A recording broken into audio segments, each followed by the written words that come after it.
is the North End. This is the North End. Hey guys, JP California coming at you guys from a sunny, overcast Southern California, day after Boxing Day, 27th of December. I'm coming at you guys with our 5 things we learned about Aston Villa versus Liverpool yesterday. I'm going to be dropping a vlog on this event because we actually went out and had a little get together with friends and made it a whole thing. So make sure you guys check this. And if you guys like the channel, please like and subscribe. Give me a comment. Tell me I'm wrong with some of my assessments from the match yesterday, or tell me I'm right. Some of you guys are getting a little surprised that an American could know so much about Villa soccer, and I gotta tell you guys, I don't miss very many matches, even if I'm stateside, and I got some pretty good knowledge and different opinions that some people might really like and some people might not. So hopefully you guys give us a like, a subscribe, and you guys comment on the video. Anyways, here is the 5 things we learned about Aston Villa versus Liverpool yesterday. 3-1 Liverpool win. Number 1, Robert Olsen as the backup keeper for Aston Villa is a con artist. Robert Olsen. He has conceded 14 goals now in 4 matches. He really struggles with the ball at his feet, having only a 69% pass accuracy as a goalkeeper. Now, some of you guys say, yeah, well, he kicks long a lot, and I agree, he does kick long, but as we know from Emmy, from our coach, he doesn't want us to go long. He wants us to play it out of the back. He wants us to go short. He wants us to chip forwards and go to our outside defenders or on the ground to the 6. And the first kick that Robert Olsen had to do, he sends it all the way to the halfway line straight to Liverpool. And it really put him on the back foot and really ruined his confidence. But he's never really had confidence, and honestly, he's not good enough for this level. Villa really need to offload him in January and move on to a better backup keeper. Martinez should be back for the Tottenham game, God willing, and thankfully, because Villa really do need him. We can't have a goalkeeper who's conceded 14 goals in 4 matches be our backup. It's just not good enough. So number 1, big issue, Robert Olsen. Number 2, high line disaster. And while this may come off as a super negative post, it's not. I am completely fine with Villa from here until the end of the window. I am super stoked that Emery is our new coach, and we have a lot to go through with him. But having this high line was kind of a disaster against a Liverpool team that are so quick on the counters and so quick to play in behind.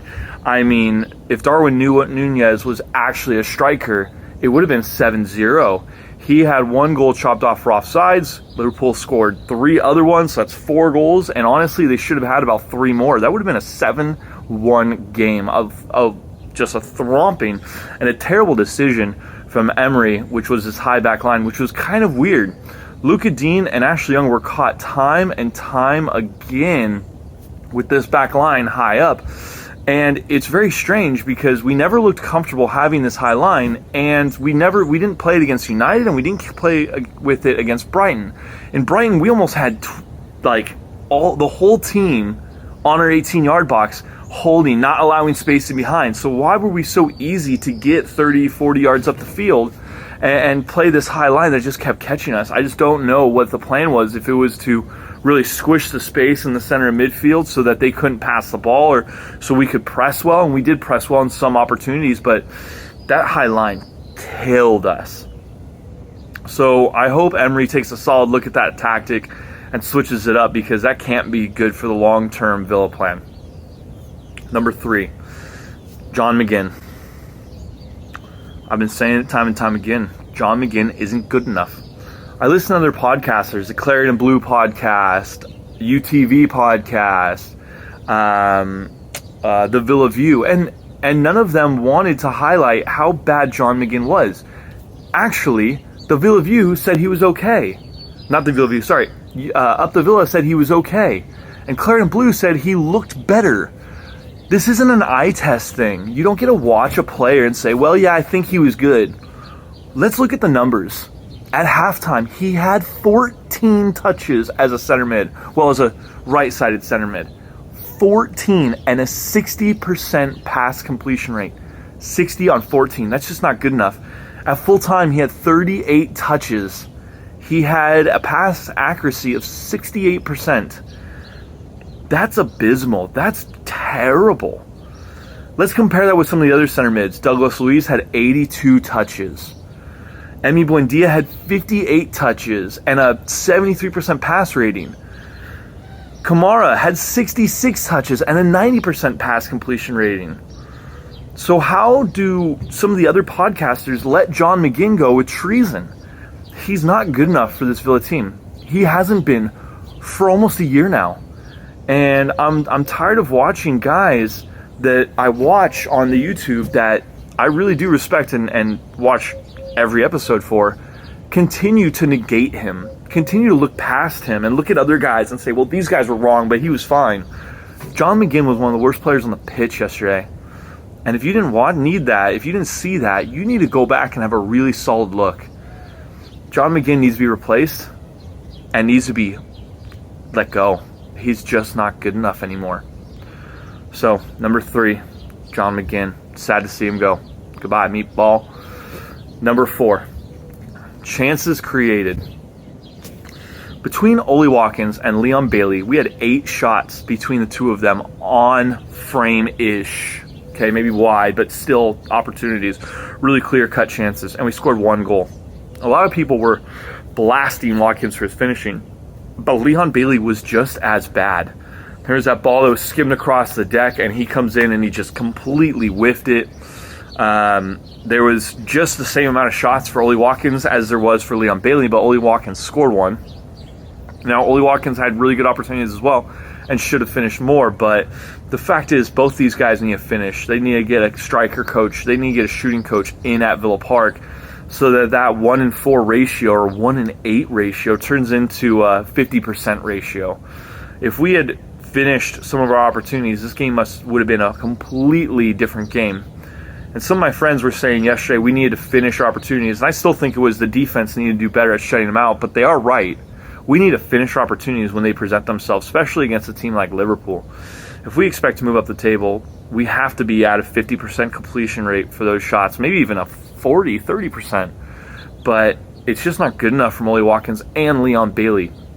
Let's not get back into John McGinn, who had the best chance, and instead of jumping up and volleying it with his left foot, he does a diving header and fluffs it.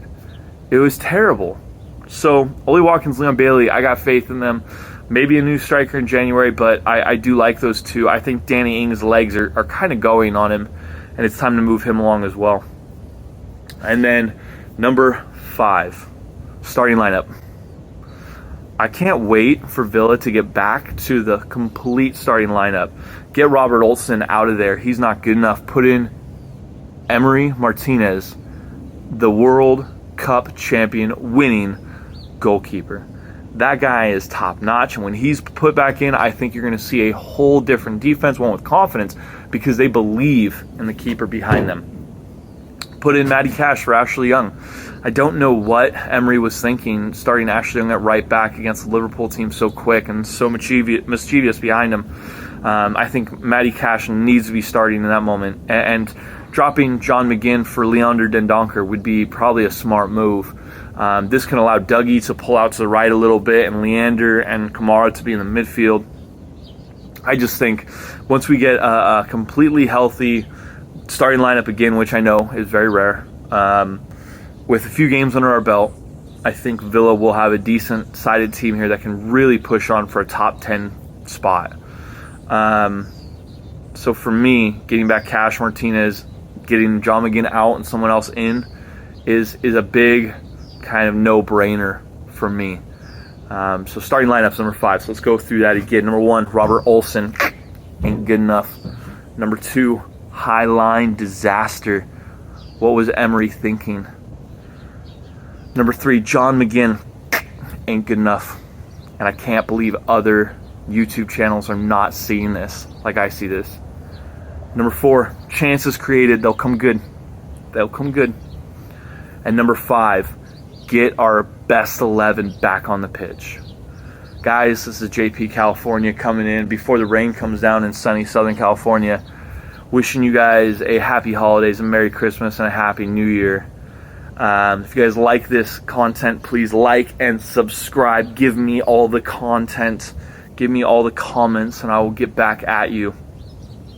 But keep the faith, Villa fans, and let's go North End YouTube channel. Peace out. This is the North End.